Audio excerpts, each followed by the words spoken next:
नमस्कार मित्रों, मैं अतुल आप सभी का आपके online YouTube channel learn with focus पे बहुत बहुत स्वागत करता हूं। मित्रों, जैसा कि आप सभी देख पा रहे होंगे कि आज हम लोग आपको वर्णमाला चैप्टर आपके सम्मुख लेकर प्रस्तुत हुए हैं। या हालांकि आपके राजस्व लेखपाल की जो परीक्षा होगी उसमें दिया हुआ नहीं है, लेकिन ये आपसे पूछा जरूर जाएगा क्योंकि पिछले बार का भी सिलेबस लगभग इसी प्रकार का था, लेकिन जो क्वेश्चंस थे आपके पूछे गए थे। तो हम लोग बहुत ज्यादा देर न करते हुए वीडियो को स्टार्ट करेंगे। फिर मैं आपसे कहना चाहता हूं कि यदि आप हमारे चैनल पर नए हैं, ठीक है, तो आपके मतलब वीडियो के नीचे, ठीक है, आप सब्सक्राइब वाला बटन है, उस सब्सक्राइब वाले बटन को दबा दीजिए, जिससे कि आपके द्वारा हमारी जितने भी इंफॉर्मेटिव वीडियो दी जाती है, स्ट्रेटजी वाली वीडियो दी जाती है, सिलेबस पे वीडियो दी जाती है, सबसे पहले आपको मिले। और ये कक्षा पूर्णतः निःशुल्क है। इस हिंदी की श्रृंखला में हमारी 10 से 15 वीडियो हो गई हैं और सिलेबस लगभग करा दिया गया है। आज हम लोग इस सिलेबस के अलावा जो चैप्टर है यानी वर्णमाला, उस वर्णमाला को आपके सम्मुख लेकर प्रस्तुत हुए हैं। ठीक है, तो वर्णमाला की अगर बात करें तो आप जानते हो कि जो वर्णमाला होती है सबसे पहले वर्ण से मिलकर बनी होती है। अगर आप देखेंगे तो वर्णों की माला, ठीक है। अब देखिए वर्ण क्या होते हैं, ठीक है। वैसे अगर बात करते हैं वर्ण, अक्षर और जो ध्वनि होता है, ठीक है, इन्हीं को हम लोग ये क्या होता है, तीनों चीजें एक ही होती हैं। अक्षर की बात करें जो जिसको और ना तोड़ा जा सके, ठीक है, उसी को अक्षर कहते हैं। ध्वनि जानते हैं कि ध्वनि क्या होती है, हम मान लो रहे हैं। इन सब चीजों को हम लोग डिटेल में नहीं पढ़ेंगे क्योंकि एज इट इज ऐसे आपसे क्वेश्चन पूछे जाने की जो संभावना है बहुत ज्यादा कि ध्वनि क्या होती है, आपके वर्ण क्या होते हैं या अक्षर क्या होते हैं, लेकिन ये तीनों एक ही होते हैं। अब हम इसके आगे बढ़ते हैं और सबसे पहले हम लोग बात करेंगे कि वास्तव में जो लिपि क्या होती है। जैसे मान लीजिए हमने कुछ बोला, ठीक है, हमने तो मौखिक रूप से बोल दिया, लेकिन क्या हुआ, ध्वनियां कहाँ चली गई, ब्रह्मांड में चली गई। लेकिन इस ध्वनियों को हम इसे लिखा वर्ण लिपि के चिन्हों कहते हैं। अब इन ध्वनियों को हम जिसके माध्यम से लिखते हैं उसी को हम लिपि कहते हैं। जैसे अगर हम हिंदी की बात करें तो हिंदी आप देवनागरी लिपि में लिखते हैं, ठीक है। जो नेपाली होती है वो भी आपकी देवनागरी लिपि में लिखी जाती है। इसके अतिरिक्त जो आपकी इंग्लिश होती है वो क्या कहते हैं, रोमन लिपि में लिखी जाती है, ठीक है। जैसे हमने आ बोला, लेकिन अब हम आ को कैसे प्रेजेंट करेंगे, आ ये करेंगे, ठीक है। तो जो हिंदी भाषा है वो देवनागरी लिपि में लिखी जाती है। यानी कि जो लिपि होती है वर्ण लिपि के चिन्हों को कहते हैं, ठीक है। वर्ण लिपि जो होती है वर्ण लिपि के चिन्हों को कहते हैं। अब हम लोग आगे बात करते हैं कि कुल कितने आपके वर्ण हैं। अगर हम कुल वर्ण की बात करते हैं तो आप हिंदी वर्णमाला में विभिन्न जगह पर विभिन्न प्रकार के वर्ण पाएंगे, लेकिन जब टोटल वर्ण की हम लोग बात करें तो टोटल वर्ण 52 होते हैं। और हम लोग इसी में स्वर क्या होते हैं, व्यंजन क्या होते हैं, संयुक्त व्यंजन क्या होते हैं, उत्क्षिप्त व्यंजन क्या होते हैं, अयोगवाह क्या होते हैं, इन सब चीजों को देखेंगे। जो ज्यादातर आपके जो क्वेश्चन पूछे जाते हैं वो स्वर और आपका जो व्यंजन होता है, इस स्वर और व्यंजन पे क्या होते हैं, आपके बेस्ड होते हैं। तो हम लोग देखेंगे कि स्वर क्या होते हैं, व्यंजन क्या होते हैं, संयुक्त व्यंजन क्या होते हैं, उत्क्षिप्त व्यंजन क्या होते हैं और अयोगवाह क्या होते हैं। चीजें यहां तक आपको समझ में आ रही होंगी, आप देख भी लीजिएगा। जो स्वर होते हैं वो आपके 11 होते हैं, व्यंजन की बात करें तो 33 होते हैं, संयुक्त व्यंजन की बात करते हैं तो 4 होते हैं, उत्क्षिप्त व्यंजन ऋ और झ होता है वो 2 होते हैं, और अयोग की बात करते हैं तो अंगा आहा, ठीक है, ये हो गया और ये आपका आहा। तो ये हो गया आपका कुल मिलाकर जो वर्ण होते हैं उनके बारे में। अब हम लोग एक एक करके बात करते हैं। जैसे स्वर की हम लोग बात करते हैं, ठीक है।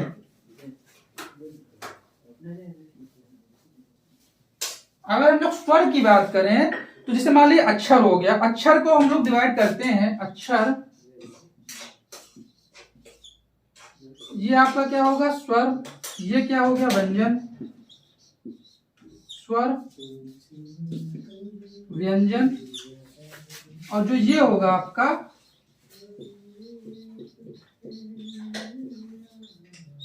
अयोगवाह। देखिए अब स्वर क्या होती है, जो वर्ण स्वतंत्र रूप से बोले जाएं, ठीक है, उनको हम स्वर कहते हैं। जैसे आ, बड़ा आ, ई उ। अगर हम लोग व्यंजन की बात करते हैं तो व्यंजन में क्या होगा, जिन्हें बोलने के लिए स्वर का सहारा लेना पड़े उनको हम व्यंजन कहते हैं।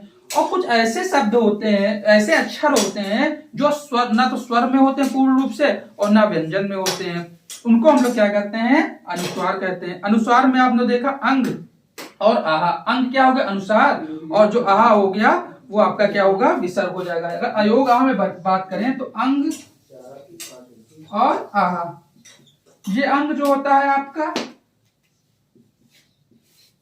अनुस्वार, ठीक है, और ये क्या होता है, अयोग, अनुस्वार होता है, और ये क्या होता है आपका विसर्ग, ठीक है। स्वर में क्या होता है, जिन्हें बोलने के लिए मतलब जो स्वतंत्र रूप से बोले जा सके उन्हें हम स्वर कहते हैं, और जिन्हें बोलने के लिए क्या करते हैं, स्वरों की सहायता लेनी पड़ती है, उनको हम क्या कहते हैं, व्यंजन कहते हैं। तो चीजें यहां तक समझ में आ रही होंगी। चीजों को बहुत संक्षिप्त तरीके से पढ़ाया जा रहा है, ठीक है। स्वर क्या है, व्यंजन क्या है, ठीक है, आप छोटे से पढ़ते आ रहे हैं। स्वर क्या होता है, जो स्वतंत्र रूप से बोले जा सके, और व्यंजन क्या होता है, जिन्हें बोलने के लिए आपके स्वरों की सहायता लेनी पड़ती है। जैसे आप मान लीजिए का बोलते हैं, का, ठीक है, तो का आ रहा, अगर का को हम लिखेंगे तो का हलन के साथ में प्लस आ, ठीक है। देखिए क्या इसमें स्वर है, अगर आ बोलते हैं तो आ, बड़ा आ, ठीक है। अब देखिए ये स्वतंत्र रूप से क्या है, आपके बोले जा रहे हैं। लेकिन अगर हम व्यंजन की बात करते हैं, का, खा, तो खा प्लस आ, तो ये आपके क्या होंगे, व्यंजन होंगे, ठीक है। यानी इनको बोलने के लिए स्वरों की आवश्यकता होती है। अब आगे हम लोग बात करते हैं स्वर। हम लोग स्वर को पढ़ेंगे और व्यंजन को पढ़ेंगे। तो स्वर में आप लोगों ने देखा कि स्वर क्या होते हैं, स्वर 11 होते हैं। हालांकि एक आगत स्वर भी है, जैसे आप लोग क्या होगा, आगत स्वर आ, ठीक है, इसको हम लोग अर्धचांद भी कहते हैं, जैसे डॉक्टर, ठीक है, डॉक्टर हो गया। तो ये क्या होता है, आपके आगत स्वर होते हैं। तो हम लोग देखेंगे, पहले बात स्वरों के देखेंगे। तो स्वरों की संख्या कुल कितनी होती है, स्वरों की संख्या तो जो टोटल होती है वो कितनी होती है, स्वरों की संख्या टोटल 11 होती है। अगर हम अर्थ के आधार पर बात करें तो अर्थ के आधार पर जो स्वरों की संख्या होती है वो 10 होती है। स्वरों को लिखने, स्वरों को लिखने के आधार पर, स्वर लिखने के आधार पर स्वर वो आपके क्या होंगे, 11 होंगे। अगर हम वैसे स्वर भी कुल 11 होते हैं। अगर अर्थ के आधार पर, अर्थ के आधार पर स्वर की संख्या वो तो आपका क्या होगी, 10 हो जाएगी, ठीक है। तो अब हम लोग क्या करते हैं, स्वर को देखेंगे। फिर उसके बाद में स्वर में मूल स्वर होते हैं, ह्रस्व स्वर होते हैं, ठीक है। मूल स्वर को हम लोग क्या लघु स्वर कहते हैं, दीर्घ को गुरु स्वर कहते हैं। उसके बाद प्लुत स्वर आपको मैंने बताया है। फिर दीर्घ स्वर में हम लोग मूल स्वर और संयुक्त स्वर का डिवाइडेशन करते हैं, ठीक है। तो आज हम लोग स्वर पढ़ेंगे। स्वर के बाद में जो अगला हमारा वीडियो होगा उसमें हम लोग व्यंजन को देखेंगे। स्वर है, हम स्वरों के प्रकार के बारे में देखेंगे। तो सबसे पहले हम लोग देखेंगे उत्पत्ति के आधार पर। जैसे मैंने आपको बताया था कि जो स्वर होते हैं वो 11 होते हैं। तो उन 11 को आधार बनाकर हम लोग स्वर के बारे में देखेंगे। सबसे पहले हम उत्पत्ति के आधार पर देखेंगे, फिर जिह्वा के आधार पर देखेंगे, फिर आखिरी में हम लोग इसके बाद देखेंगे मुख खुलने के आधार पर। तो ये जो क्लास होगी आज यहीं तक होगी, मुख खुलने के आधार पर। हम नहीं चाहते कि जो क्लास हो काफी लंबी हो, क्योंकि जब क्लासेस लंबी हो जाती हैं तो आपको भी पढ़ने में मजा नहीं आता, हमको पढ़ाने में भी बहुत ज्यादा मजा नहीं आता है, ठीक है। तो उत्पत्ति के आधार पर बात करते हैं तो मूल स्वर, लघु स्वर, ह्रस्व स्वर कहते हैं। अब ह्रस्व का मतलब क्या हो, जल्दी, जैसे बोले आ ई उ री, ठीक है, तो ये क्या हो गया, आपका मूल स्वर हो गया, ठीक है। अब दीर्घ या गुरु की बात करते तो जितने बचे, बड़ा आ, बड़ी, बड़ा ऊ, ए ओ औ, ठीक है। अब देखिए इसमें भी क्या होता है, बड़ा आ, बड़ा ई और बड़ा ऊ जो होता है वो क्या होता है, आपका मूल दीर्घ होता है। और ए ओ औ, क्योंकि आ प्लस जो ई होगा वो आपका ए होगा, ठीक है। आ प्लस ऊ, ई ए, ठीक है। इसी प्रकार ओ का होगा औ होगा, आ प्लस बड़ा ऊ औ होगा। तो ये आपके क्या होते हैं, संयुक्त स्वर होते हैं, ठीक है। पहले आप देखेंगे अगर हम लोग मूल लघु या ह्रस्व स्वर की बात करते हैं तो आ ई उ री, ठीक है। अगर दीर्घ या गुरु की बात करते हैं तो बड़ा आ, बड़ी, उ, ए, ओ, औ, ठीक है। तो इसमें भी जो संयुक्त स्वर है, जो क्वेश्चन है वो आपके यहीं से पूछे जाते हैं, आपके संयुक्त स्वर से, ए, ओ, औ, ठीक है। तो अगर आप देखिए एक प्लुत स्वर भी होता है, तो प्लुत स्वर जो होता है ये मान के चलिए बोलने में ज्यादा समय लगता है। सामान्यतः जो ह्रस्व स्वर है, ह्रस्व स्वर, इसका लगभग मान के चलिए 3 गुना, जैसे राधा, ठीक है। अब धा के बाद में क्या हो गया, राधा, ठीक है। तो यहां पर जो होगा रा धा, ठीक है। तो ये आपका क्या होगा, प्लुत स्वर। जो सबसे ज्यादा क्वेश्चन पूछे जाते हैं वो मूल ह्रस्व, मूल लघु या ह्रस्व से पूछे जाते हैं, ठीक है। मूल दीर्घ में ही आ जाएगा आ ई उ। अब देखिए दीर्घ यहां पर है, संयुक्त की बात करें तो आ, जैसे संयुक्त बने आ प्लस ई, आ प्लस बड़ी, आ प्लस उ, आ प्लस बड़ा उ, ठीक है। तो इससे क्या होगा, आपके संयुक्त स्वर बनेंगे। इसके अतिरिक्त प्लुत स्वर की बात करते हैं तो जैसे मैंने बताया कि इनको बोलने में बहुत ज्यादा समय लगता है, और जो सामान्यतः जो मूल स्वर होते हैं उस मूल स्वर से 3 गुना ज्यादा समय लगता है। तो जैसे राधा, तो ये आपका होगा उत्पत्ति के आधार पर। अब देखिए जिह्वा के आधार पर बोलेंगे, तो अगर जिह्वा के आधार पर बोलते हैं तो अग्रस्वर। अब अग्रस्वर में क्या होता है कि जो हम जिह्वा, जैसे बोले ई, अगर आप बोलेंगे तो ई क्या होगा, आपके जो जिह्वा है उसके बाहरी भाग से निकलेगा, ई, ए, आ आपके मध्य से निकलेगा, पश से बड़ा उ, ओ, आ, जो ये क्या है आपका, ये आपका आगत स्वर है। तो यहां पर आपको ध्यान रखना पड़ेगा, मैंने 2 चीज आपको स्पेशल बताया है, आगत स्वर और दूसरा जो आपका होगा वो आपका प्लुत स्वर। जो क्वेश्चंस है वो यहीं से पूछे जाएंगे।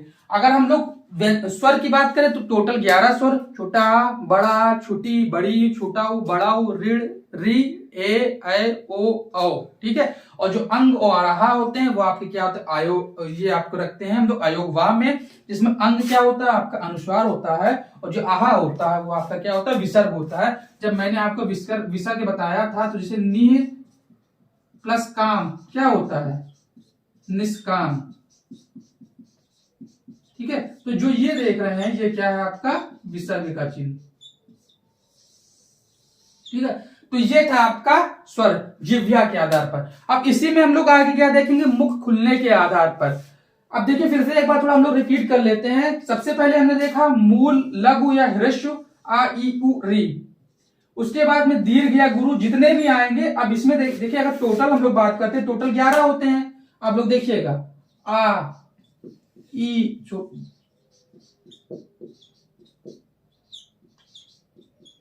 उ,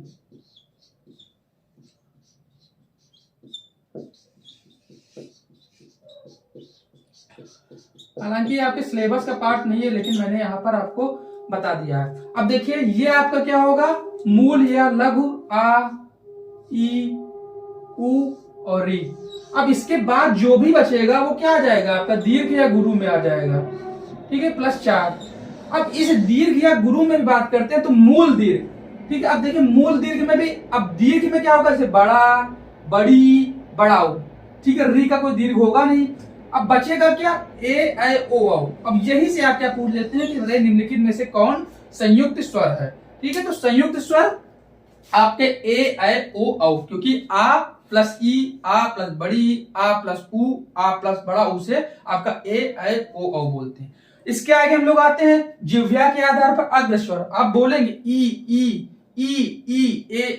ए आ। आप जब बोलते हैं तो देखते हैं कहीं ना कहीं जो जिह्वा का बीच वाला पार्ट है वो काम करता है। इसी प्रकार फर्स्ट में जितना भी इसके अलावा बचेंगे, अब देख लीजिए ई ए आ, और इसमें क्या होगा, बड़ा उ, छोटा उ, ओ और आ जैसे डॉक्टर लिखते हैं। अब आगत स्वर का अगर उपयोग देखें तो डॉक्टर, ठीक है, क्योंकि आप जानते हैं हमारी जो हिंदी है, हमारी हिंदी भाषा बहुत लिबरल है, इसने बहुत सी भाषाओं को अपने आप में अडॉप्ट कर लिया है। जैसे हम लोग व्यंजन देखेंगे तो व्यंजन में देखेंगे कुछ हमारे जो व्यंजन है वो फारसी, जो व्यंजन में कुछ शब्द है वो फारसी भाषा से भी लिए गए हैं। तो इन चीजों को आप लोग चाहेंगे तो स्क्रीनशॉट ले लेंगे, और नहीं तो हम लोग खुद इसका स्क्रीनशॉट आपके टेलीग्राम चैनल पर भेज देंगे। आपका एक जो लास्ट बचता है वो क्या है, मुख खुलने के आधार पर, उसको भी हम लोग देखते हैं। तो चलिए हम लोग देख लेते हैं आगे।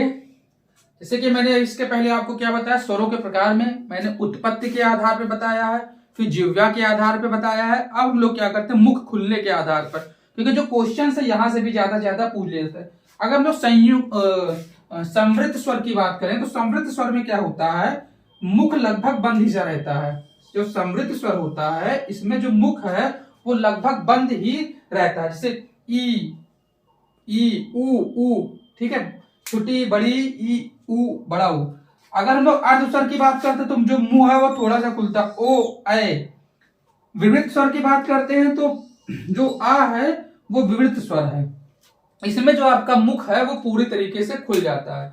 इसी प्रकार अगर अर्धविवृत की बात करते हैं तो आधा मुख खुलता है। देखिए इसमें बहुत ज्यादा आपको समझाने की बात नहीं है, आप पहले बार तो चीजों को रट लीजिए, क्योंकि मुख खुलना और मुख बंद करना जब आप ज्यादा ज्यादा अभ्यास करेंगे, इस पे सोचेंगे, तभी आप चीजों को कर पाएंगे। आप ये कहें कि हम यहाँ पर रटते नहीं हो, केवल आप पेपर में जाएं और इस बेस पर मुख खुलने के आधार पर दिमाग लगाकर चीजों को कर लें या प्रश्न कर लें, तो यह थोड़ी सा एक कठिनाई या सबक का विषय होगा। ठीक है, तो ये था आपके स्वर के बारे में। मैंने आपको पहले बताया वर्णमाला क्या होती है। वर्णमाला मतलब जो वर्ण की माला, वर्ण अक्षर जो ध्वनि होते हैं उनको एक ही कैटेगरी में रखते हैं, मतलब जो तीनों के अर्थ हैं वो आपके सेम है। मैंने बताया लिप क्या होती है। जैसे मान लीजिए जो ध्वनि चिन्ह है उस ध्वनि चिन्हों को जो हम लिख देते हैं तो लिप, क्योंकि मान लीजिए आपने आ बोल दिया तो ध्वनि क्या है, वो आकाश में चली गई, अंतरिक्ष में चली गई, खत्म हो गया। लेकिन उसको हम लोग क्या करते हैं जब लिखते हैं, अब कैसे लिखते हैं, जैसे मैंने आपको बताया जो हिंदी भाषा है, हिंदी भाषा में हम लोग देवनागरी लिपि में लिखते हैं। अब नेपाली है वो भी देवनागरी लिपि में लिखी जाती है। इसी प्रकार इंग्लिश की बात करते हैं तो आपके रोमन लिपि में लिखी जाती है। तो इसी ये हो गई लिपि।